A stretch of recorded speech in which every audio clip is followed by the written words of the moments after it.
This is the Voyage Report podcast, where you get the scoop on travel. Now, the editor-in-chief of the Voyage Report, Mark Albert. Greetings, fellow travelers, and welcome. Today, we're going to take you into the skies on board a hot air balloon, or a few dozen. In fact, we're just weeks away from the 46th Annual International Balloon Fiesta in Albuquerque, New Mexico. It's one of our 15 money-saving ideas for fall at VoyageReport.com. Joining us today via Skype from New Mexico is Tom Garrity, the Director of Communications for the Fiesta. Tom, welcome to the Voyage Report podcast. Thanks so much, Mark. Great to be here. This year, the Fiesta begins pretty soon on Saturday, October 7th, and goes until the following Sunday, October 15th. 9 days of fun. Tell us about it. You bet. Well, this is the 46th event, 46th time we're actually going to have the Albuquerque International Balloon Fiesta. And, it never gets old. It all starts very bright and early with our mass ascension on Saturday, October the 7th. And if you haven't had a chance to really kind of visualize what a mass ascension looks like, imagine 550 hot air balloons lining up and inflating 275 at a time, and then launching in basically some kind of definitely order, but it depends which way the wind's blowing. But the first wave would include 275 hot air balloons just launching to the skies. As they're leaving the field, the next round or next wave of balloons is inflating, and they're going to be following those balloons. So one of the things that makes it really exciting to fly in Albuquerque is called the Albuquerque box. And the Albuquerque box actually allows balloons to take off and land from the same location, which makes it a great thing for spectators, because all you need to do is to go to Balloon Fiesta Park, interact with the pilots and the balloons, watch them launch, and then watch them fly overhead. And so it's really a great spectator event, and it's really one of the only places in the world where the box is actually in effect. I know our listeners are visualizing in their mind the mass ascension, as you mentioned. We've seen probably those famous photos, those famous videos on YouTube of all those gorgeous illuminated hot air balloons. And is it fair to say, Tom, that that's pretty much the headliner of the event? It is. We have so many different events, but yeah, people really, really enjoy the mass ascension and everything that it has to offer. I love some of these details now. I haven't been there, so you're going to have to correct me if I'm wrong, but I think that you play the Star Spangled Banner at liftoff, right? We do. In fact, at the beginning of every morning flying event, we'll have the national anthem, and we'll usually have the national anthem sung by a local group. Whether it be a children's choir or a local band or an individual soloist. And that will take place at about 6:45 in the morning. But, it's kind of funny. If you're already out here at Balloon Fiesta Park, you will have already seen so many other things, like a laser light show that gets underway at 5:45. Our Dawn Patrol is very popular, usually includes about 15 balloons, and they'll take off in the dark of the morning, basically flying ahead, and to see those lanterns just kind of illuminating above you as they kind of fly around to test the skies in advance of the morning flying events. It's really a great treat. We have the Krispy Kreme Morning Glow at 6:30, and so by the time we get to the opening ceremonies, so many other things have taken place, but it's just building that anticipation for that fantastic mass ascension that gets underway right after the opening ceremonies at 6:45. And for this year, our guests are really going to be treated on the opening Saturday to something special. We're going to have our very first opening ceremonies event. We're all very familiar with the Kentucky Derby and with the Indy 500. And those sporting events have unique signatures that are unique, whether it's the playing of My Old Kentucky Home or Gentlemen Start Your Engines. And so Balloon Fiesta is going to have a very unique opening ceremonies only on the opening Saturday, October 7th, where we will be able to officially start the event in a way that, balloonists can only introduce it. This mass ascension that you're mentioning, it takes place so early in the morning, and I would imagine for a photographer that's sort of a dream time. We've all heard of the golden hour just before sunset, but also in sunrise. I mean, it must just paint an amazing portrait of the sky. Yeah, it really does. When the balloons launch, like when Dawn Patrol launches, it will be pitch black, And what and is it will Dawn be Patrol? about. Explain that for us. Yeah, the Dawn Patrol is a group of about 15 balloons, hot air balloons, that will actually launch in the dark of the morning up into the skies to test the atmosphere for the morning's flying events. They're the And so, scouts. yeah, they're the scouts, the advanced team. And so they'll take to the skies. And by the time we get into our opening ceremonies and the mass ascension starts, those balloons will be either getting ready to land or be making another flight across Balloon Fiesta Park. It's really something to really behold. But from a photographer's perspective, it's really a great thing to behold because you have so many different lighting scenarios. The sun itself, rises about 6:45, and then at that point, the as the sun is creeping up over the Sandia Mountains, it actually hits the field about 7:15, 7:30. And whether or not we have clouds or just the direct sun, it will change how, that whole feel from a photography perspective, how things play off, how the light plays off of the balloons, off the clouds, just the reflections. It's really a phenomenal sight. The Fiesta, it sounds like, was made for Instagram long before there was ever an Instagram. Well, it's kind of interesting. When Instagram first started, just as a complete aside, they had their filters. And since I'm an Right. early adopter, I'm sure you are as well, being a podcaster and such, is you would always kind of look for your filter. Well, the image for the filters were hot air balloons. Oh, wow. Wow. Yeah, well, and listeners, they're on Instagram. They're on a lot of social media channels. You can find them on Twitter, Facebook, and Instagram at Balloon Fiesta, and on YouTube under the Albuquerque International Balloon Fiesta. And their website is, you guessed it, balloonfiesta.com. Now, Tom, let's talk about how this all got started. How many balloons today, and how many back in 1972? Well, today we have 550 hot air balloons from 22 countries that will be flying. It's in stark contrast to and then we're on our own field, 270 acres at Balloon Fiesta Park.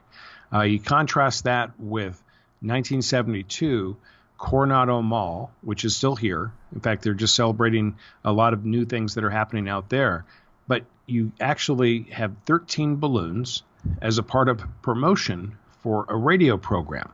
And so as a part of that radio program, it was a celebration of a 50th anniversary, and 13 balloons launched to the skies just to help them commemorate it. But nobody really knew at the time that those 13 balloons, all from throughout the United States, would really kind of set the pace for the next 46 years. You mentioned, I think, 270 acres. That's about 56 football fields, which is quite impressive. So how many people are you expecting this year? Well, everything is weather dependent. And the great thing about Balloon Fiesta is that it's not a gated event. I mean, if you want to be able to find a free way onto Balloon Fiesta Park, as far as a free way to access Balloon Fiesta Park, you can be a part of the show by volunteering as a part of the chase crew.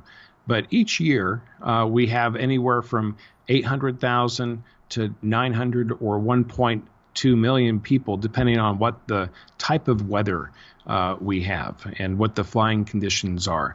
Our primary focus is really on the 550 hot air balloons and pilots to make sure that we have 550 safe launches and landings. And then we just invite everyone to come out and watch as a result. And it's a great sight to behold. But for your listeners who are going to be traveling out to Balloon Fiesta here in Albuquerque, one quick tip I would provide. There are the traffic rules for the first Saturday, and then there are the traffic rules for the rest of the event. And so, while our first laser light show gets underway at 5:45 in the morning, keep in mind that you really should plan on being out at the Balloon Fiesta at least by about 4:45, 5 o'clock. Think about getting out there a little bit early, because that first day of traffic can be quite impressive. So listeners, Tom's first tip is to pack an alarm clock. You don't have to pack the hot air balloon, but bring the alarm clock. And we're going to ask Tom a little bit later for some more tips and tricks for navigating the Fiesta there. you mentioned a few of these other events there. It's not just about the hot air balloons. I was looking throughout your website. You've got the music fiesta. You've got fireworks. You mentioned the laser light show. You've got, I think, a rodeo, a chainsaw carving invitational. Tell us about some of those. Yeah, you bet. We have Main Street, which runs north and south along the east edge of Balloon Fiesta Park, and we have 80 different concessions and food vendors there that will, you can basically eat your way through Balloon Fiesta. So, definitely come out with an appetite. And a lot of arts and crafts. We have the Artisans of Fiesta, which are coming back to Balloon Fiesta. A lot of handmade crafts are what are featured there. But we also do have, based on the day that you come out, everything from the Chainsaw Carving Invitational. And by the way, at our offices here, we have like some of the best chainsaw art you've ever seen. And to see what they do with a tree trunk is quite impressive. But so we have the chainsaw carving. We have car shows based on some other days. We have just a variety of different types of events that are going to be taking place out at Balloon Fiesta. And of course, when you get to the second weekend of Balloon Fiesta, we have the Music Fiesta, which features a number of different artists, country western primarily. This year's headliner is an artist, Billy Currington. And so we're really thrilled to have him out there. And that's from 1 to 5. So you could literally, if you're looking for a full day just to spend out at Balloon Fiesta, Saturday the 14th is probably that best full day to spend out at Balloon Fiesta Park. Another key tip right there. Also, you've got a gas balloon race and a twilight twinkle glow. What are those? Yeah, so the gas balloon race is really quite exciting. It captures that romance of the old type of, Jules Verne, Around the World in 80 Days. Well, that was a gas balloon, and so imagine 6 of those. They are inflating. They take about 6 hours to inflate, and then when they launch, they will leave Albuquerque and they will go to points beyond. They will literally float with the wind. We've had past winners, and by the way, the goal of that competition is to fly the farthest distance from Albuquerque. And we've had previous contestants in the Americas Challenge or the Gordon Bennett Cup, which is an international version of the Americas Challenge, fly all the way up to Wisconsin, up into Canada, and as far as the East Coast. So, there's a lot of territory for them to fly over. And do you have volunteers for the chasers on that one? Do you have chase volunteers for those?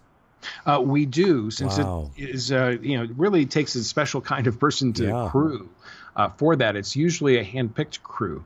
But, if folks want to come out and just crew on a balloon, just make sure that you're able to, work your way, do a lot of, be familiar with how to work around a balloon environment. And we have classes here at Balloon Fiesta for you to take if you're not sure if it's the right kind of fit for you. Oh, my goodness. And the Twilight Twinkle Glow. Yeah, so one of the really cool things is we have balloon glows.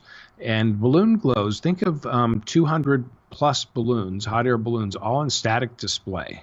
And that static display, just as the sun is setting, that golden hour you were talking about earlier, Mark, and you have that serving as the backdrop for 200 hot air balloons just in static display, all either doing a flicker burn or an all burn based on what the announcer feels like that particular day.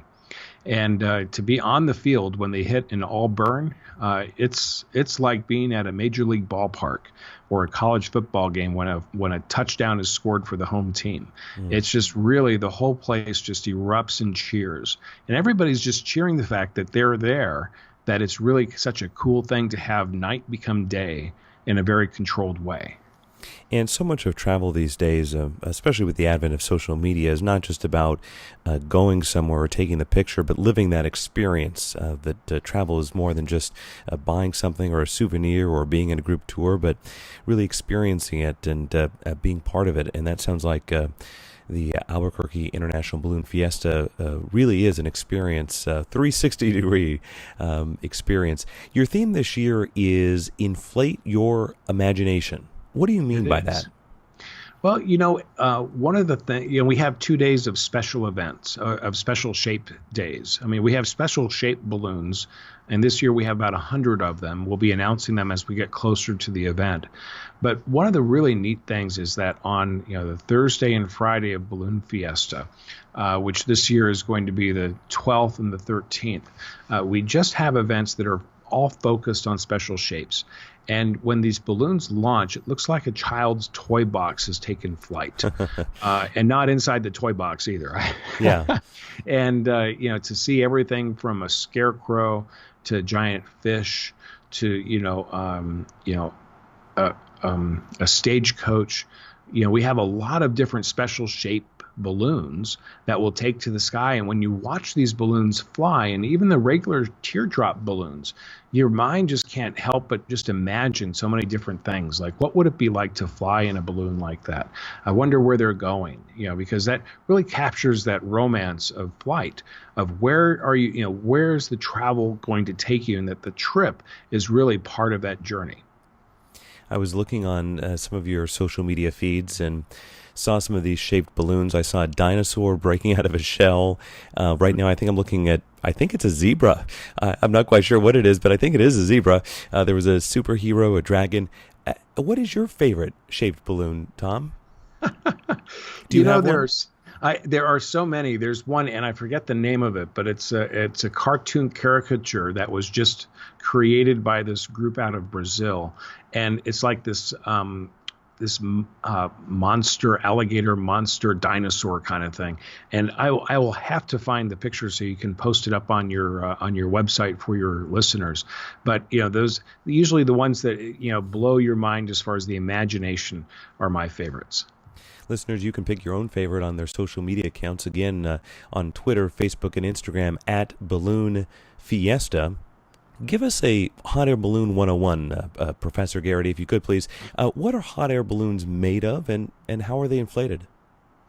Well, the balloon envelope is actually made of a polyester, and so it's this covering that's very light. It's used to capture heat because it is the balloon envelope is what we call where the giant bag that holds all of the air is called the envelope, and that is inflated by a propane burner, and that is connected to a gondola or a basket. And the way it all works is that as your listeners will find when they come out to Balloon Fiesta, is that everything will start off on its side. You'll have the gondola on its side, fully hooked up with all the propane burners, and the envelope will be laid out. Well, the first thing that you'll see is a giant fan, and the giant fan will be started, and that's when all the noise really starts. And you have what is called a cold inflation. And cold air is being pumped into the balloon envelope. And when it hits a certain critical mass, as far as, they can't really fit any more cold air into the balloon, that's when they'll fire up and they'll fire up the propane burners. And the propane burners will light and basically pumping heating up the air. And when air heats, it will expand. And when it expands, it rises. And so all that expanding air caught within the inside of the balloon envelope, the balloon will slowly start to lift towards the sky because the heated air is lighter than the cooler air, and so it will just go up. And so eventually you'll have the balloon, probably about a 3 or 4 story hot air balloon, just stay there in static display until our zebras or launch directors give them the all clear, which is usually with a couple of blasts on a whistle and 2 thumbs up. And that's the sign to the pilot as well as to tell his chase crew that it is time to fly. Thank you, Professor Garrity. That was a fantastic explanation. And I didn't know this, but hot air balloons are usually named, right? Well, yeah, all of the balloons have, different names. Of course, I'm at a loss right now to remember any of them. My mind just went totally blank because usually people just point at balloons and say, oh, yeah, look at that one. Well, I saw one on your Twitter feed, and we're just going to give a little shout out here. It was flown by pilot John R. Ross of Appleton, Wisconsin, and he called his long-winded. Pun there intended. But, yeah, some really clever names as well. I suppose you have a lot of fun with it, just like naming a boat. Yeah, Wells Fargo is a longtime sponsor of Balloon Fiesta, and their stagecoach is called Cent or Stage. So like Cent Yeah. apostrophe R stage. So, you do have a lot of folks that kind of play off of that. You have the Wonder Balloon, of course, is known as Wonder. And then you have some that are called Not Named Yet. Well, there you go. Yeah. So yeah, a lot of different types of fun names along those lines, and just visiting our Balloon Fiesta Twitter feed or even our Facebook page. We're right now introducing each of the 550 hot air balloons and where they're from, like Airbell, who's a giant cow. It's sponsored by Creamland, and they're out of Canada. And so you can actually look at that, see all the balloons that will be flying here at Balloon Fiesta overhead. And to see a special shape actually, rise to the sky is really a lot of fun, because it's the way everybody cheers. It's like it's a community event. You just mentioned Canada. Obviously, it's an international event. You said what, 22? Was it 22, 24 countries? Yeah, we have 22 countries. They include Australia, Belgium, Brazil, Canada, Croatia, Czech Republic, France, Germany, Ireland, Japan, Mexico, Netherlands, New Zealand, Norway, Poland, Russia, Spain, Switzerland, Taiwan, Thailand, the United Kingdom, and the United States. And new this year is Croatia. So, we usually will have, a new country that has never been represented before. And all of our international pilots are really highlighted as a part of our Flight of the Nations midweek mass ascension. And this year, that's going to be taking place on Wednesday of Balloon Fiesta week. Amazing diversity there from all over the world. I didn't see an entry from Antarctica, but perhaps that's coming up here in a couple of years. Listeners, Bravo TV named the Fiesta one of the 8 best places in America for hot air balloon rides. So, Tom, I have to ask, how old were you when you first rode up in a hot air balloon? I am not going to reveal my current age, but I will tell you that I took my very first balloon ride up in Billings, Montana, when I lived up there. And I thought it was just at first I wasn't impressed. I was like going, oh my gosh, this is the most boring thing ever. And then the pilot helped to bring the whole flight to life. And I was like going, wow, you know what? I don't know everything. And I really became very intrigued about ballooning.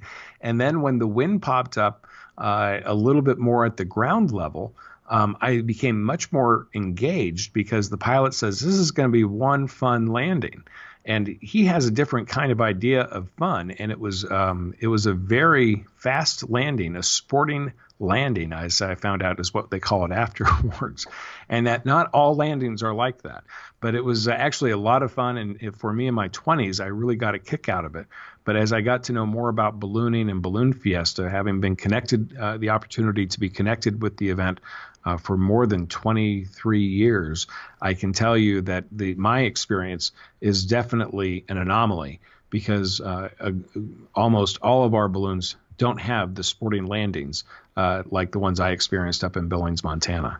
Well, let's talk about that. Some of our listeners may be wondering, is it safe? How do they stay clear of power lines? What if there is one of those landings, or what somebody looking at it might say crash landing? But are they safe, and how do they stay safe?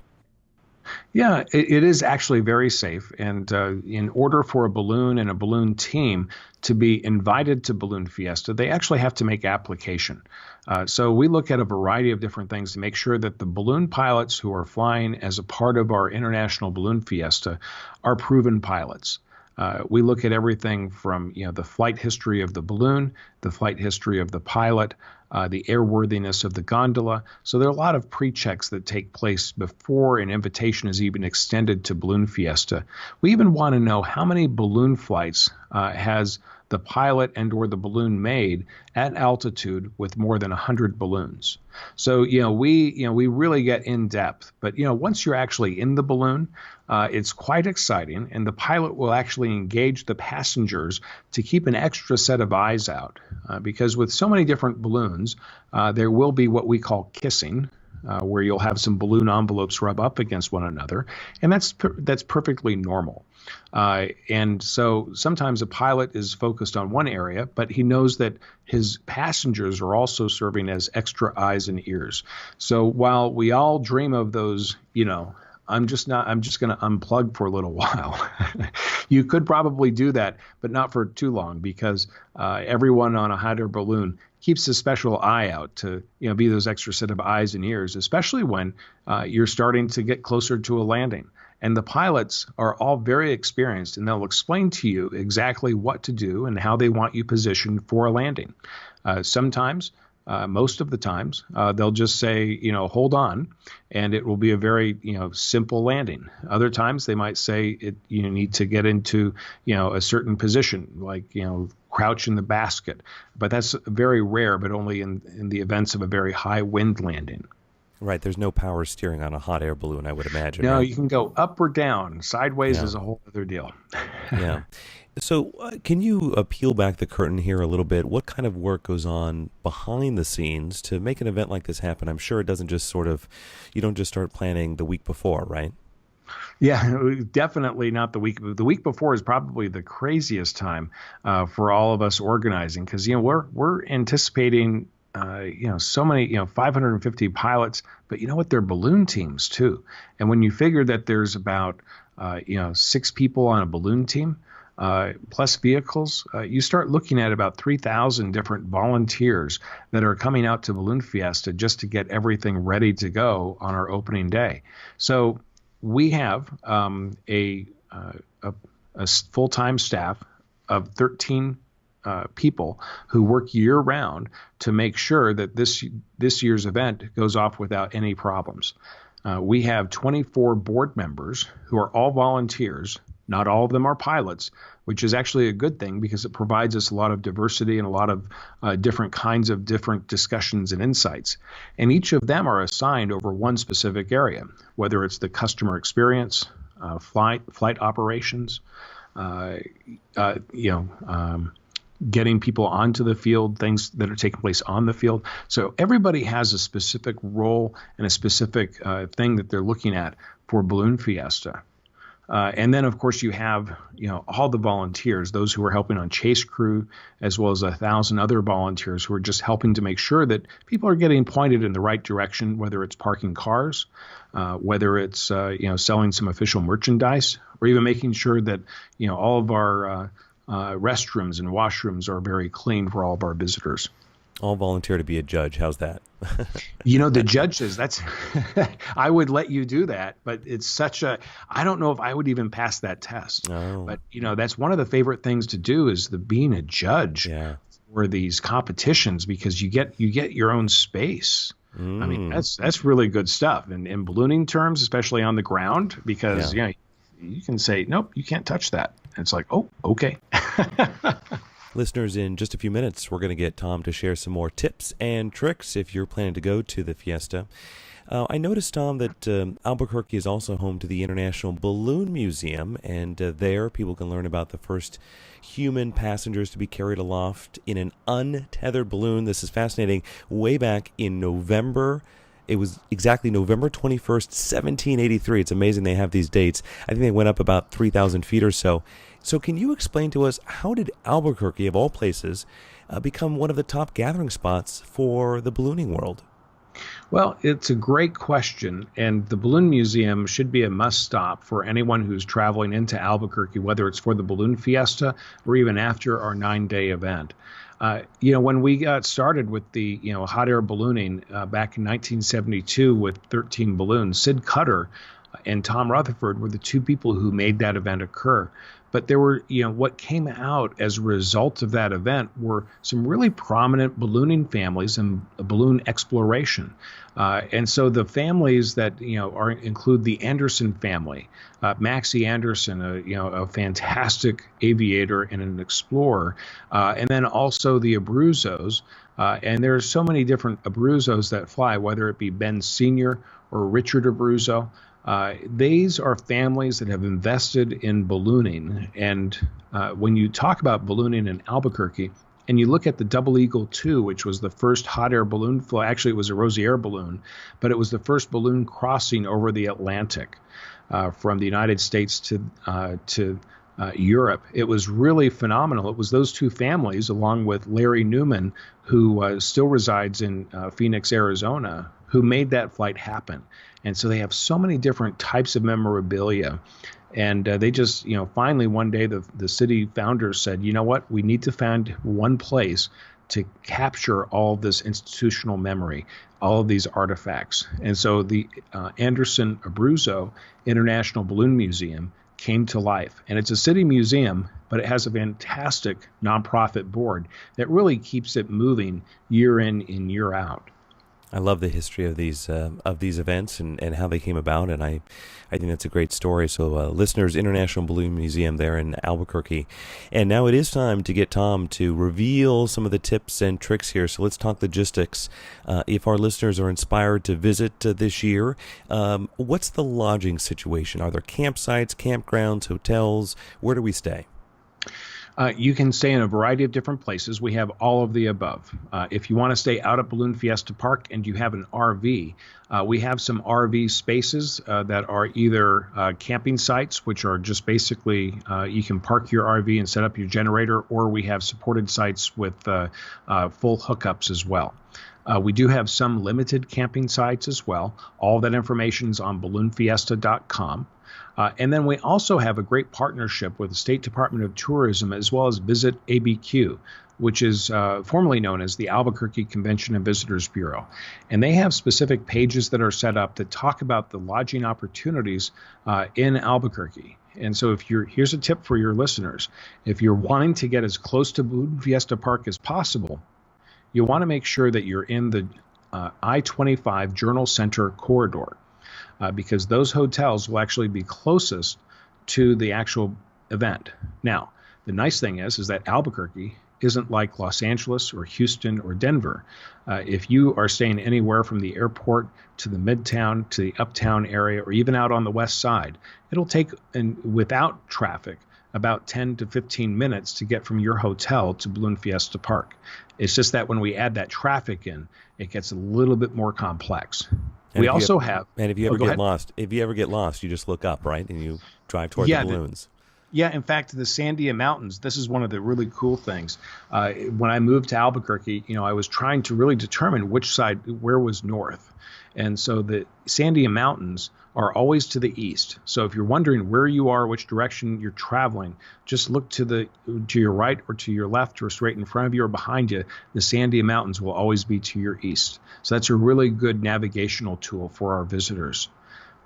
I would suggest dressing in layers because while our morning temperatures could be in the upper 40s, low 50s, as soon as the sun peaks over the Sandias, it will be about 60, 70 degrees by the time the balloons all finish inflating and launching.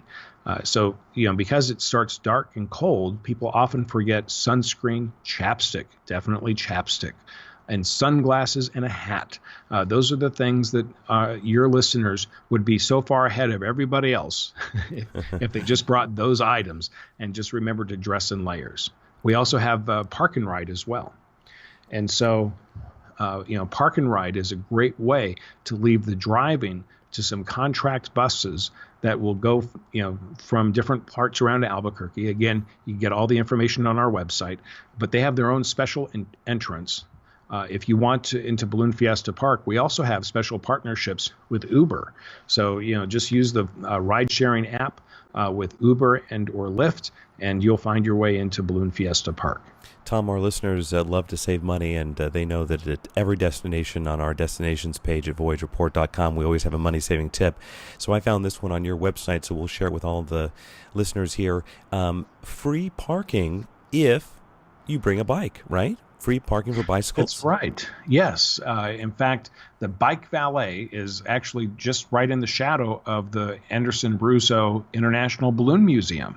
And Albuquerque has a lot of bike trails. And so if you bring a bike or rent a bike from a local dealer, you can actually take the bike trails to Balloon Fiesta Park. And there's a complimentary bike valet. and you just basically leave it with them. They will watch it free of charge. Of course, they work on tips, so they always appreciate that as well. And not just the tips they find on your website either. And then, of course, have your admission ready to get into Balloon Fiesta Park. But yeah, that's a great way to, basically bypass a lot of the crowds, a lot of the traffic, and just get a little exercise in at the same time. One of the travelers' favorite words is complimentary or free, so we love that. Finally, let's not leave our listeners hanging answering the $64,000 question. How much is admission? Admission is $10 if you want to come in. Let me just go ahead and get the ticket info right up in front of me. We have $10 per session. And, of course, here's another great tip for your listeners. Children 12 and under are free. Oh, my goodness. 12 and under, all kids free. Adults, $10 per session. We do have 5-pack of general admission tickets as well. And so that's at a discounted price of $45 per pack. So if you're looking to, if you have 2 people and you want to be able to go for 5 days, I would suggest buying or 5 events, I should say. Buy the admission pack, the 5-pack, and you'll get 10 events, and you get a bit of a discount as well. Free kids and free parking if you bring a bicycle. I love it. Listeners, you can learn more about the Albuquerque International Balloon Fiesta on its website at balloonfiesta.com, on Twitter, Facebook, and Instagram at Balloon Fiesta, and on YouTube under Albuquerque International Balloon Fiesta. Tom Garrity is the Director of Communications for the Fiesta. Tom, thanks so much for joining us. You bet, Mark. It's been a lot of fun. Thank you. Listeners, are you going to the International Balloon Fiesta in Albuquerque? Have you been there? Let us know by rating this podcast, giving us a review, and sharing it on social media. We have guests every week talking about travel news and trends, so be sure to subscribe to our podcast. We'd sure appreciate your review. It helps bring more awareness to our journalism and original content. And if you have an idea for a future guest on our podcast, please reach out at voyagereport.com and let us know. Thanks for joining us today. I'm Mark Albert. Bon voyage. You've been listening to the Voyage Report podcast. Get the scoop on travel at voyagereport.com.